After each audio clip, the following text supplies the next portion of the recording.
Hello, everyone. Welcome to the Newsbrowse News broadcast. According to UPI, Spirit Airlines faces potential shutdown as early as Saturday after a $500 million bailout offer from the Trump administration failed to secure investor agreement. President Donald Trump confirmed a final proposal was made, aiming to save the beleaguered airline and its 7,500 employees. Spirit has been in financial distress, working to emerge from bankruptcy for the second time in a year. Its recovery plan was severely disrupted by the war in Iran, which caused jet fuel prices to double since February 28th, globally impacting all airlines. While Trump expressed a desire to save jobs, he emphasized that any deal must be a good deal. United Airlines, American Airlines, and JetBlue Airways are reportedly preparing to assist Spirit's customers and employees if the shutdown occurs. UPI reports that an 18-year-old Braylene Weaver was arrested Friday morning in connection with a bank robbery in Berea, Kentucky, that resulted in the deaths of two bank employees. The incident occurred on Thursday when a man wearing a black mask and gloves allegedly shot Brianna Edwards, 35, and Brian Switzer, 42, before fleeing the scene.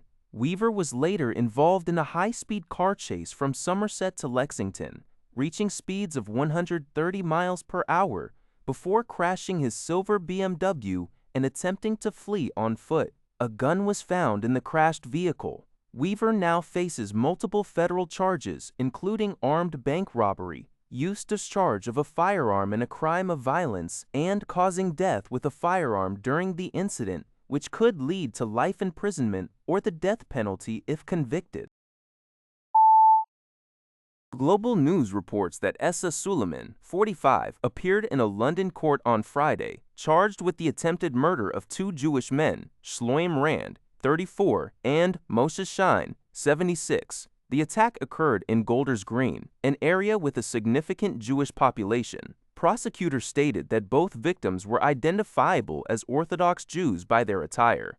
Suleiman also faces an attempted murder charge for a separate stabbing attack against Ismail Hussein in Southwark on the same day. The two men reportedly knew each other for 20 years. Metropolitan Police Commissioner Mark Rowley indicated that Suleiman has a history of serious violence and mental health issues. Following the incident, which was declared a terrorist attack, the UK's terrorism threat level was elevated from substantial to severe. Prime Minister Keir Starmer has pledged to combat antisemitism, especially after a series of attacks targeting Jewish sites in North London.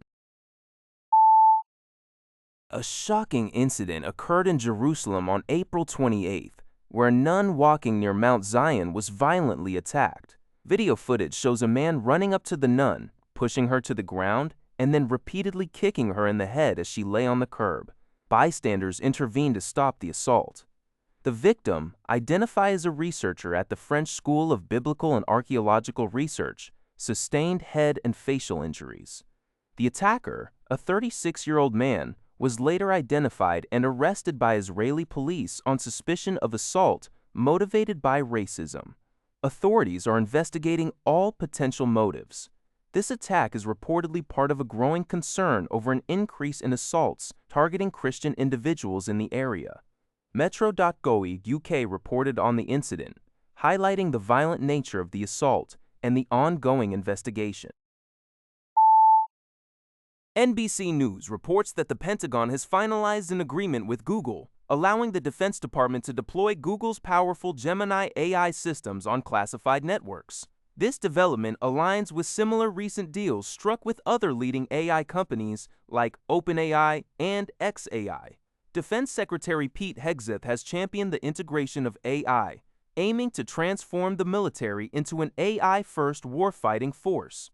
A Google spokesperson confirmed their participation in a consortium supporting national security, reiterating the company's commitment that AI should not be used for domestic mass surveillance or autonomous weaponry without human oversight. The Pentagon already utilizes AI for various tasks, from analyzing drone footage to intelligence analysis in the war with Iran. The new contract details remain undisclosed, raising concerns particularly given previous controversies. rival company, Anthropic faced backlash and a supply chain risk designation after seeking explicit guarantees against specific uses, leading to legal action. OpenAI also modified its agreement after public outcry to explicitly exclude intentional domestic surveillance of U.S. persons. Google previously withdrew from Project Maven due to employee protests over military AI use, and this latest partnership has also sparked internal pushback from 600 Google workers. Critics warn that private contracts make it hard to assess the robustness of surveillance prohibitions. That's all for this video. Thank you for watching. See you in the next video.